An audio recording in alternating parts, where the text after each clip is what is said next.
જય શ્રી કૃષ્ણ મિત્રો, આજે હું તમારા માટે એકદમ નવી રેસીપી લાવી છું. ક્રીમી અને મલાઈદાર એવો ડ્રાયફ્રૂટ શેક.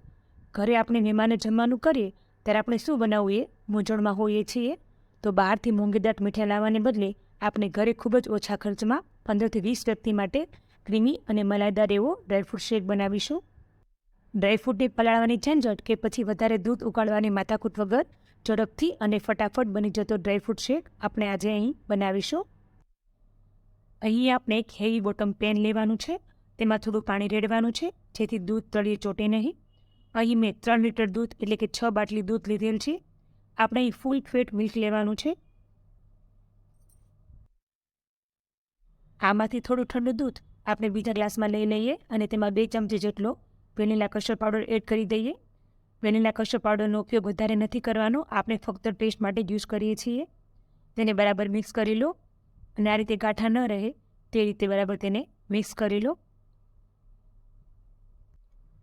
હવે તેને ગરમ દૂધમાં એડ કરી દો અને દૂધમાં કસ્ટર્ડ પાવડર એડ કર્યા પછી દૂધને સતત હલાવવાનું છે, નહીંતર કસ્ટર્ડ પાવડર પેનમાં તળિયે નીચે ચોંટી જશે. અહીં આપણે ડ્રાયફ્રૂટની પેસ્ટ કે પછી કોર્નફ્લોરનો યુઝ નહીં કરીએ, તેની જગ્યાએ આપણે 100 ગ્રામ જેટલો મિલ્ક પાવડર એડ કરીશું.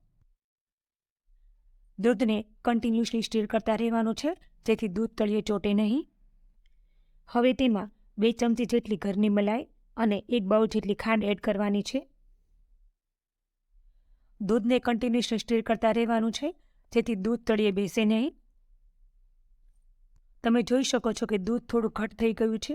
આ રીતે સાઈડમાંથી મલાઈ લાગેલ હોય તેને તાવીથાની મદદથી નીકાળતા જઈએ અને દૂધમાં ઉમેરતા જઈએ. હવે દૂધ બરાબર ઉકળી ગયું છે. આપણે દૂધને 10 મિનિટ માટે બરાબર ઉકાળવાનું છે. હવે ગેસની ફ્લેમ બંધ કરી દો.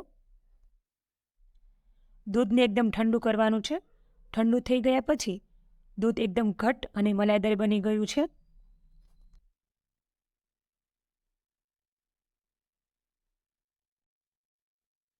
હવે આપણે દૂધમાં 4 સ્કૂપ જેટલો વેનીલા આઈસ્ક્રીમ એડ કરીશું. કોઈ પણ ફ્લેવરનો આઈસ્ક્રીમ નથી લેવાનો, પ્લેન વેનીલા આઈસ્ક્રીમ જ લેવાનો છે અને તેને બરાબર બ્લેન્ડ કરી દઈશું જેથી એકદમ ક્રીમી અને મલાઈદાર બની જાય. હવે તેમાં 1 કપ જેટલા કાજુના ટુકડા, 1 કપ જેટલી બદામની કતરણ અને અડધા કપ જેટલી પિસ્તાની કતરણ એડ કરી દો. જો તમને દ્રાક્ષ પસંદ હોય, સૂકી દ્રાક્ષ, તો તમે તે પણ એડ કરી શકો છો અને બરાબર મિક્સ કરી લો. ક્રીમી અને મલાઈદાર ડ્રાયફ્રૂટ શેક રેડી થઈ ગયો છે.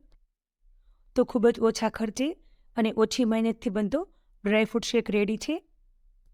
તો તમે તમારા ફેમિલી મેમ્બર્સ અને ગેસ્ટ માટે આ રેસીપી જરૂરથી બનાવજો અને તમને આ રેસીપી કેવી લાગી તે મને નીચે કમેન્ટ બોક્સમાં જણાવજો. જો તમને મારી આ રેસીપી પસંદ આવી હોય તો મારી ચેનલને લાઇક, શેર અને સબસ્ક્રાઈબ કરજો.